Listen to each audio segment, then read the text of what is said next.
मलाई कतै पुग्नु नै छैन। म हिँडेको बाटो नसकियोस्, मैले देखेका सपना नखोसियोस्।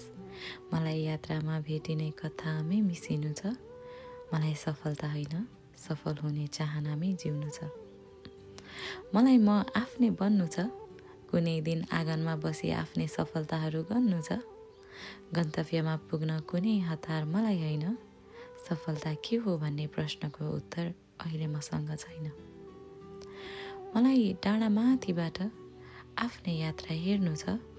बाटोमा भएका गलत गोरेटोलाई आफ्नै हातले फेर्नु छ। हिँड्दा कहिले काँडा बिज्यो, त्यो यात्राबाट केही सिक त मैले पनि पाएकी छु। काँडामा हिँडेर फक्रिएकी हुँ म, अस्ताएको घाममा पनि बिहान बनी उदाएकी छु। कति सजिलै त्यहाँ पुगे भन्ने प्रश्न गर्ने धेरै आउँछन्। म जवाफमा भन्दा मेहनतमा विश्वास गर्छु। प्रश्न गर्नेले कुनै दिन आफै जवाफ पाउँछन्। फेरि मलाई त त्यो नदी जस्तै बग्नु छ, जसको कुनै अन्त्य छैन।